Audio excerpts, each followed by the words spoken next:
Assalamualaikum warahmatullahi wabarakatuh.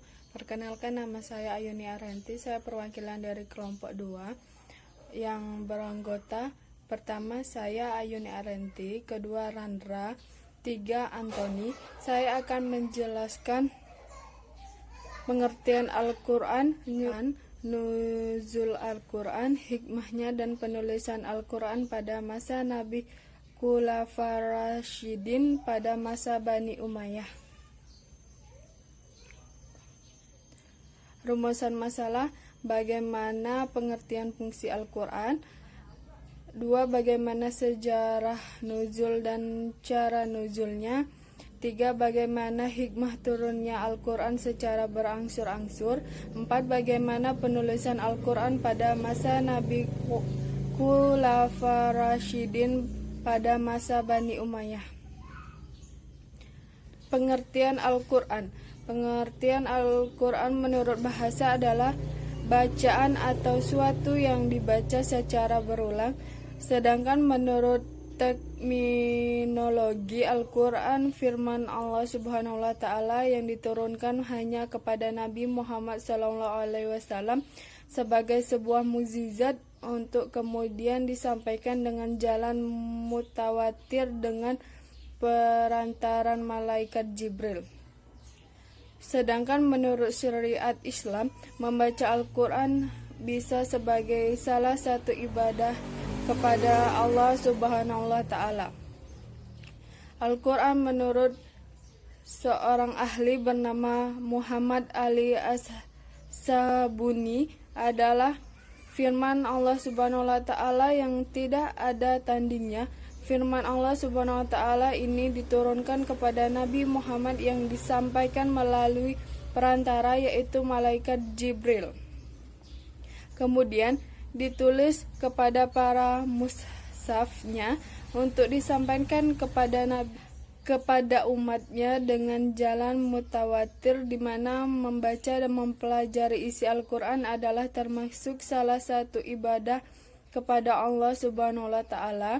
Al-Quran sendiri diawali dengan bacaan surah Al-Fatihah dan diakhiri dengan surah An-Nas yang termasuk surah Makkiyah. Fungsi Al-Quran. Pertama, petunjuk bagi manusia, sumber pokok dari ajaran agama Islam, peringatan dan pelajaran bagi manusia, mukjizat pada Nabi Muhammad. Al-Quran merupakan wahyu Allah yang fungsinya sebagai yang baru hidup setiap umat muslim dan sebagai korektor serta penyempurna dari kitab-kitab Allah Subhanahu wa Ta'ala yang telah diturunkan sebelumnya. Bahkan Al-Quran mempunyai nilai abadi karena selamanya tidak dapat diubah. Beberapa nama Al-Quran tersebut yang paling populer dan paling banyak digunakan di masyarakat adalah: 1. Al-Quran merupakan nama yang paling populer dan juga paling sering digunakan dalam kitab suci terakhir yang diturunkan Allah Subhanahu wa Ta'ala kepada Nabi Muhammad SAW. 3. Alkitab. Alkitab nama lain Quran. Al-Quran juga disebut sebagai Kitabullah yang artinya kitab suci Allah Subhanahu wa Ta'ala dan dapat juga diartikan sebagai sesuatu yang ditulis. Ayat Al-Quran yang menyebutkan nama ini adalah surah Al-Baqarah ayat 2 dan surah Ali Imran ayat 3. Nomor 3, Al-Furqan. Al-Furqan berarti membedakan, yang mempunyai maksud bahwa mukjizat Nabi Muhammad SAW ini merupakan suatu pembeda bagi mana yang hak dan mana yang batil, atau mana yang baik dan mana yang buruk. Keempat, Al-Zik. Al-Zik artinya adalah pemberi peringatan, di mana Al-Quran dapat memberikan peringatan kepada manusia. Adapun ayat dan Al-Quran yang mengandung nama ini ada di dalam surah Al-Hijr ayat 9.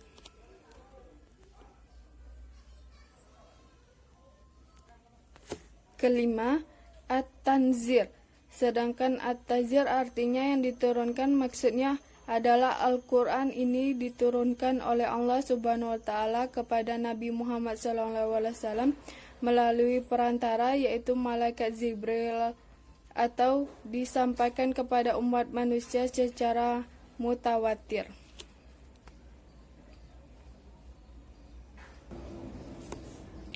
Sejarah turunnya Al-Quran.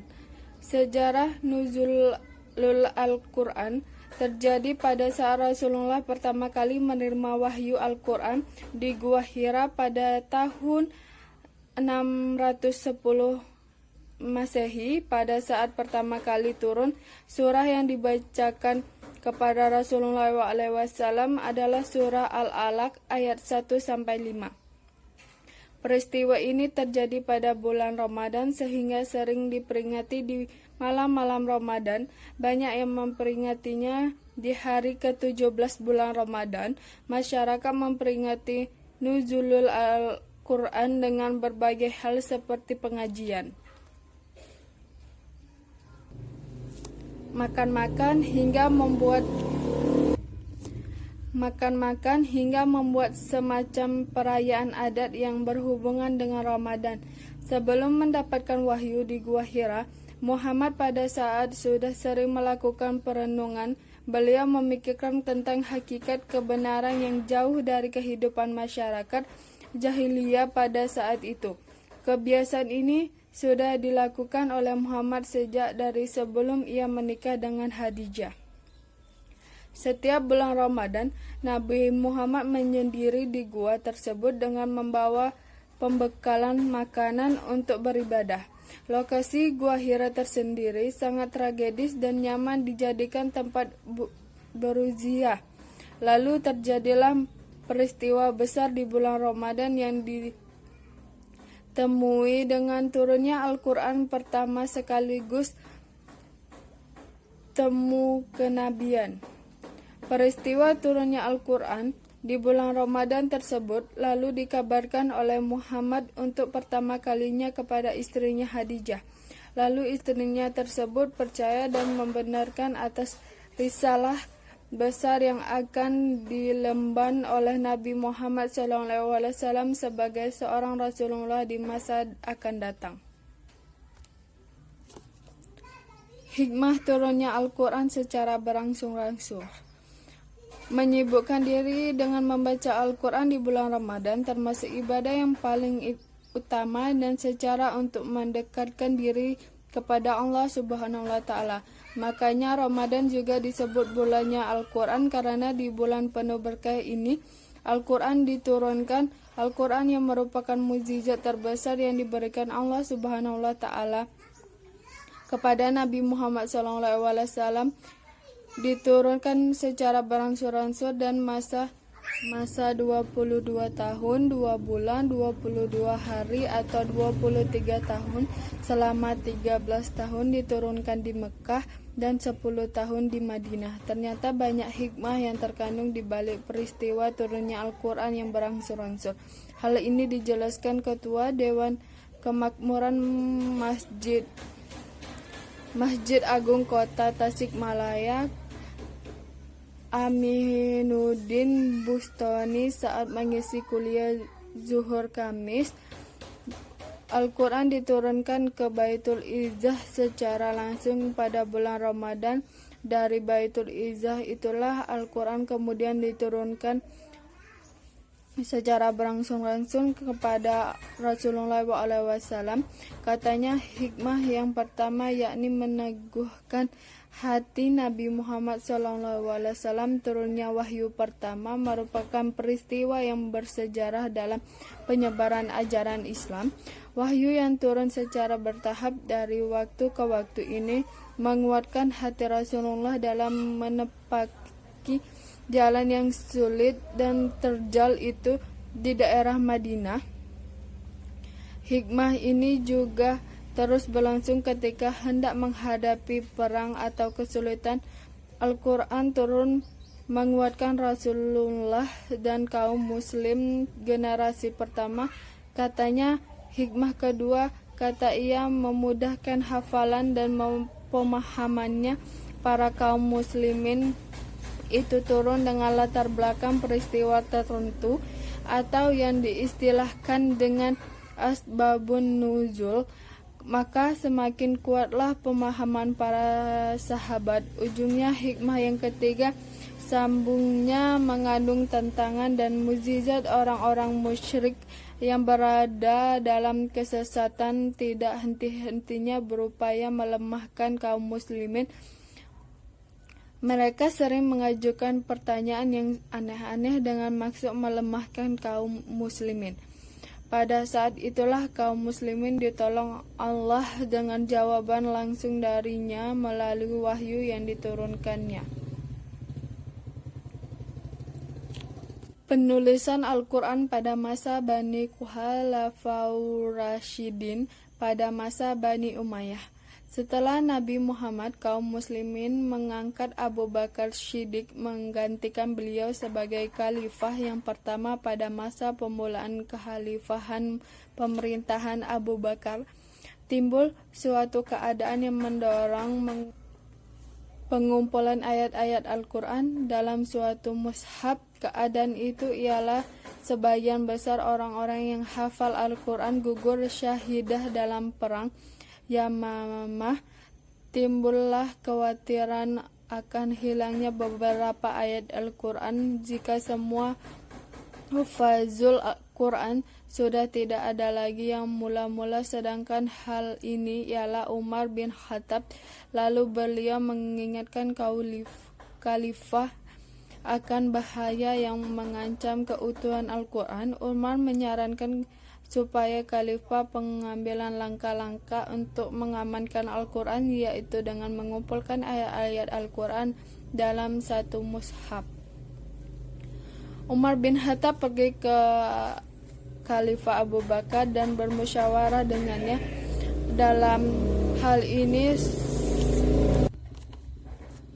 Dalam hal itu salah satu yang diucapkan Umar adalah, saya berpendapat lebih baik Anda merintahkan manusia untuk mengumpulkan Al-Quran. Abu Bakar menjawab, bagaimana kata akan melakukan sesuatu yang belum pernah dilakukan oleh Rasulullah SAW? Umar balas menjawab, ya demi Allah akan membawa kebaikan. Umar masih terlibat dialog dengan Abu Bakar sehingga Allah melapangkan dada Abu Bakar menerima dengan usulan Umar. Lalu Abu Bakar memanggil Zaid bin Tasbit sembari berkata kepadanya, sesungguhnya engkau adalah seorang pemuda yang berakal cerdas dan konsisten. Engkau telah menulis wahyu di zaman Rasulullah SAW, maka aku memintamu untuk mengumpulkannya. Zaid menjawab, demi Allah, seandainya engkau memaksaku untuk memindahkan suatu gunung ke gunung yang lain, maka itu tidak lebih berat bagiku daripada perintahmu kepadaku mengumpulkan Al-Quran. Aku berkata, bagaimana engkau melakukan sesuatu yang belum pernah Rasulullah SAW? Dia menjawab, demi Allah, itu membawa kebaikan. Abu Bakar senantiasa memujukku hingga Allah melapangkan dada. Bagaimana sebelumnya dia melapangkan dada Abu Bakar dan Umar. Maka aku pun mulai mencari Al-Quran. Kukumpulkan ia dari pelempah kuma, kepingan-kepingan batu, dan dari hafalan-hafalan para penghafal, sampai akhirnya aku mendapatkan akhir surat Taubah pada Abu Khazaimah Al-Ansyari. Zaid bin Tasabit bertindak sangat teliti dan hati-hati. Al-Quran pada masa Khalifah Umar bin Khattab. Pada masa Khalifah Umar bin Khattab, kegiatan penyiaran dan dakwah Islam demikian pesat sehingga daerah Khalifah Islam sampai ke Mesir dan Persia. Khalifah Umar bin Khattab mengarahkan pada kegiatan dakwah tersebut. Kumpulan Al-Quran disimpan oleh Abu Bakar, kemudian disimpan oleh Umar, hanya disalin menjadi satu syub. Hal ini diwujudkan agar Al-Quran yang telah dikumpulkan itu dipelihara dalam bentuk tulisan yang original atau bersifat standarisasi. Pada masa itu masih banyak para sahabat yang hafalan Al-Quran yang dapat mengajarkannya kepada para sahabat yang lain. Setelah Umar wafat suhuf itu disimpan oleh Hafsah bin Umar dengan pertimbangan bahwa Hafsah adalah istri Nabi Muhammad SAW dan putri Umar yang pandai membaca dan menulis. Al-Quran pada masa Khalifah Utsman. Pada masa Khalifah Utsman bin Affan, timbul hal-hal yang menyadarkan khalifah akan perlunya memperbanyak naskah suhuf yang mengirimkannya ke kota-kota besar dan wilayah negara lain. Kesadaran ini timbul karena para hufazal Quran telah berterbangan ke kota-kota besar dan di antara mereka terdapat perbedaan bacaan terhadap beberapa huruf Al-Quran karena perbedaan bahasa mereka. Selanjutnya, masing-masing menganggap mereka bacaannya yang lebih tepat, yang baik. Berita perselisihan itu sampai ke telinga Utsman dan beliau menganggap hal itu sebagai sumber bahaya besar yang harus segera diatasi. Beliau meminta kepada Hafsah bin Umar supaya mengirimkan mushaf Abu Bakar yang